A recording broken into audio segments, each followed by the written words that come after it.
চতুর্থ শ্রেণীর প্রিয় শিক্ষার্থী S Haldar sir YouTube channel থেকে তোমাদের সবাইকে স্বাগতম। আজকে তোমাদের জন্য একটি নতুন বিষয় নিয়ে এসে হাজির হয়েছি। বৃত্তি পরীক্ষার সেরা প্রস্তুতি হিসাবে আজকে দেখাবো 4 নম্বর বৃত্তি পরীক্ষার সেরা ছাত্রদের গল্প, বৃত্তি পরীক্ষা 2019 প্রশ্ন সমাধান ইংরাজি। আজকের টপিকস হবে বৃত্তি পরীক্ষায় আসা ইংরাজি প্রশ্ন 2019। হ্যাঁ, আর তোমাদের বৃত্তি পরীক্ষার প্রস্তুতি হিসাবে এই প্রশ্নই তোমাদের জন্য একটা ইম্পর্ট্যান্ট প্রশ্ন। 50 মার্কের একটি বৃত্তির প্রশ্ন, বিশ্লেষণ সহ সম্পূর্ণ সমাধান দেখাবো তোমাদের এই ভিডিওতে। কাজে তোমরা যারা এখনও আমার চ্যানেলটিকে সাবস্ক্রাইব করোনি তারা এখনই চ্যানেলটিকে সাবস্ক্রাইব করে বেল আইকনটি প্রেস করে দাও। তাই আমরা যদি দেখি 2019 সালের যে প্রশ্নটি, সেটা সরাসরি এই যে প্রশ্নটি 2019 সালের প্রশ্ন। প্রথমে একটি মেসেজ আসছে, তারপরে প্যাসেজ যেটা, তারপরে fill in the blank of the following rhyme কবিতার, তারপরে ইয়ে হলো তোমার write 4 sentence about any one of the following. এরকম করে টোটাল যে প্রশ্ন সেটা হচ্ছে 9 দাগ নম্বর পর্যন্ত। তা আমি সরাসরি বৃত্তি পরীক্ষা আসলে কত নম্বর পেলে বৃত্তি পাওয়া যায়, এটা যেমন যারা নতুন বৃত্তি দিবে তাদের একটা কৌতূহল। তোমাদের জ্ঞাতার্থে বলছি, চতুর্থ শ্রেণীর বৃত্তি পরীক্ষা পূর্ণমান 400 নম্বরের মধ্যে 400 নম্বর কীভাবে?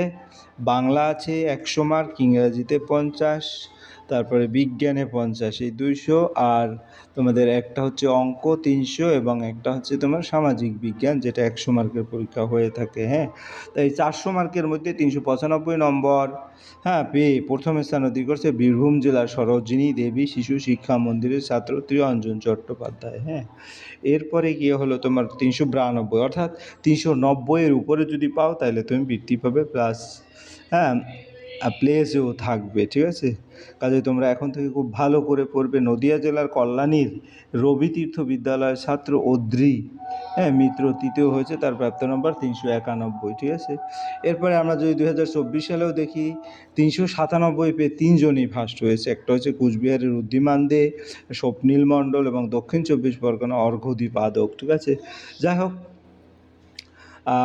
আমরা সরাসরি আলোচনা পর্বে চলে যাচ্ছি। তার আগে প্রশ্নটা আবার একটু এক নজরে দেখে আসি। এই হচ্ছে তোমার টোটাল প্রশ্ন 9 দাগ নম্বর পর্যন্ত। তা আমরা 1 নম্বরের প্রশ্ন দেখবো। এটা একটা প্যাসেজটার বাংলা মানে ভালো করে বুঝলেই কিন্তু তুমি উত্তরটা খুব ভালো করে দিতে পারবে। যেমন read the following passage carefully and answer the question in complete sentence. আমরা প্যাসেজটা একটু বাংলায় লাইন বাই লাইন পড়াই, তারপর উত্তর দেব। ঠিক আছে, তাহলে এখানে suddenly the train stop with a jerk, he was, হঠাৎ করে দেখা গেছে তোমার ট্রেনটা স্টপ হয়ে গেল। He was brought back to the present, some policeman are walking down the platform, they are coming towards his compartment, stay where you are, don't move, you will search everyone, they announce. He realised at once that he had to escape quickly, he found a window with a broken grill, he hesitate for a moment. এই হচ্ছে তোমার total. যে এখন আমরা প্রশ্ন উত্তর যদি দেখি, how did the train stop, কীভাবে ট্রেনটা স্টপ থামলো আর কি। দি train stop suddenly with a jerk, suddenly the train stop with a jerk, অর্থাৎ প্রথম লাইনেই কিন্তু উত্তরটা আছে। যদি আমরা বাংলা বলি, ট্রেনটি হঠাৎ ঝাঁকুনি দিয়ে থেমে যায়। এরপরের প্রশ্ন যদি এসে একইভাবে দেখি, who was coming down the platform, some policeman are coming down the platform, কিছু পুলিশ প্ল্যাটফর্ম দিয়ে আসছিল। এই যে দেখো এই লাইনটা, some policeman are walking down the platform, অর্থাৎ তোমাদের চিন্তার কিছু নেই, প্যাসেজের ভিতরেই কিন্তু উত্তর আছে। এরপরের প্রশ্ন হচ্ছে কি, what did he realise, he realise that he had to escape. হ্যাঁ, তাহলে হি রিয়ালাইজ, এই যে দেখো, he realise at once that he had to escape, অর্থাৎ এই লাইনটাই সে বুঝতে পারলো যে তাকে পালাতে হবে। এরপরের প্রশ্ন 4 নম্বর, what did he found, he found a window with a broken grill. হ্যাঁ, এই যে broken grill, he found a window with a broken grill, অর্থাৎ সে একটি ভাঙা গিলযুক্ত জানালা খুঁজে পেল। প্রতিটা প্রশ্নই কিন্তু তোমার এভাবে উত্তরগুলি কিন্তু দেওয়ার জন্য লাইনটা খুব ভালোভাবে তোমরা একটু খুঁজলেই পেয়ে যাবে। এরপর কবিতা থেকে শূন্যস্থান পূরণ, কবিতাটা ভালো করে মুখস্থ রাখতে হবে। Girls and boys come out to play. তাহলে এখানে কাম আউট টু প্লে, অর্থাৎ এখানে প্লে হবে। তারপরে যদি দেখি, the moon is shining bright as day, এই মুন ইজ, এটা শাইনিং হবে। Leave your sleep leave your bed, leave your sleep leave your bed.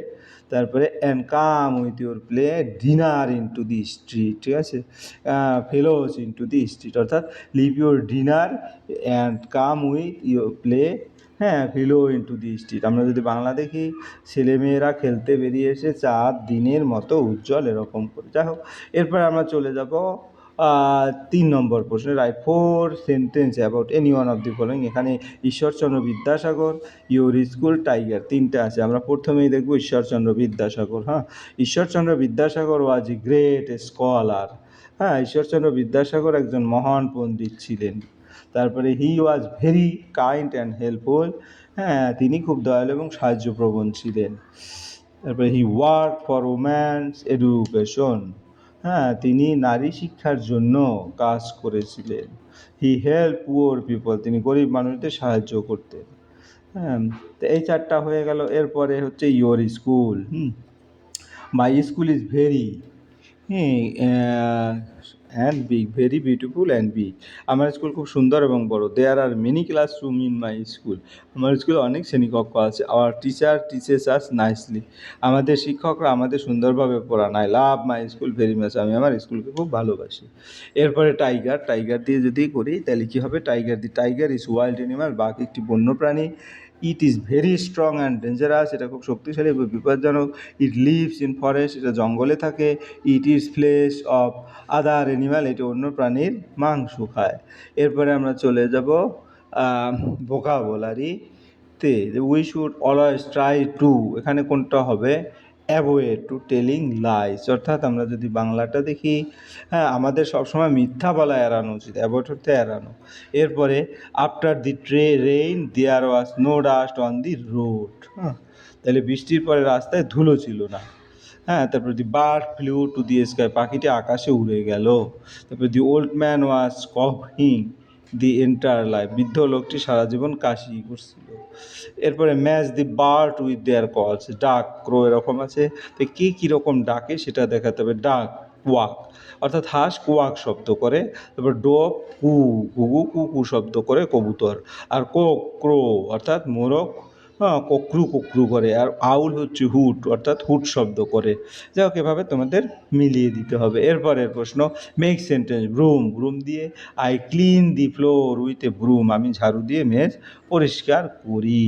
এরপরের প্রশ্ন হচ্ছে stop, the bus will stop here. তারপরের প্রশ্ন, বাস এখানে থামবে। হ্যাঁ, play, I play football every day. তারপরের প্রশ্ন, আমি প্রতিদিন ফুটবল খেলি। হ্যাঁ, এরপরে যদি চলে যাই ট্রান্সলেশন, ট্রান্সলেশনের মধ্যে দিল্লি একটি বড় শহর। হ্যাঁ, দিল্লি একটি বড় শহর যদি বলা হয় তাহলে এর ট্রান্সলেট করলে কী হবে? Delhi is a big city. তারপরে কোনটি তোমার কলম, কোনটি তোমার কলম? তাহলে হুইচ ইজ ইউর পেন? রবি 4র্থ শ্রেণীতে পড়ে। হ্যাঁ, রবি রিডস ইন ক্লাস 4। তারপরে তারা আমাকে সহজে ধরে ফেললো। হ্যাঁ, দে কট মি ইজিলি। তারপরে প্রাণীরা আমাদের শত্রু নয়। Animals are not our enemies. তারপরে তুমি আমাকে কলকাতায় নিয়ে যাবে। হ্যাঁ, you will take me to Kolkata. এরপরের প্রশ্ন, এরপরে fill in the blanks with an or the. He is, হ্যাঁ, he is an honest boy শব্দটি ভায়োল সাউন্ড শব্দ। An elephant has a trunk, elephant vowel sound, এই কারণে অ্যান বসেছে। She is a girl, এটা গার্ল হচ্ছে consonant sound. তারপরে birds fly in the sky, the হচ্ছে নির্দিষ্ট জিনিস। তারপরে it is an umbrella, umbrella vowel sound. এরপরে আমরা চলে যাব পরের প্রশ্ন। পরের প্রশ্ন কি বলেছে? Match column A column B, A কলামের সাথে বি কলামের মিল করুন। লিপি ইজ এক্সাইটেড। হ্যাঁ, এরকম করে। তাহলে লিপি ইজ এক্সাইটেড যদি বলি to be at the fair, Lipi মেলায় যেতে পেরে উত্তেজিত। তারপরে হচ্ছে some people gathered inside Mansur shop, অর্থাৎ কিছু লোক মনসুরের দোকানে জড়ো হয়েছিল। তারপরে Lipi is meet Rubina to buy mask, হ্যাঁ, লিপি রুবিনার সাথে দেখা করে মুখোশ কিনতে। তারপরে Mansur sell doll made of burn clay, Mansur পোড়ামাটির পুতুল বিক্রি করে। এই ছিল তোমাদের এই প্রশ্নের সামগ্রিক উত্তর বিশ্লেষণ। আশা করি ভিডিওটি মনোযোগ সহকারে দেখলে ফুললি কোশ্চেনের উত্তর বুঝতে পারবে। ভিডিওটি দেখার জন্য অসংখ্য ধন্যবাদ। আর ভিডিওটি ভালো লাগলে লাইক কমেন্ট শেয়ার করতে ভুলবে না। আর তোমরা যারা এখনও আমার চ্যানেলটিকে সাবস্ক্রাইব না করো, প্লিজ চ্যানেলটিকে সাবস্ক্রাইব করে বেল আইকনটি প্রেস করে দাও। Thank you.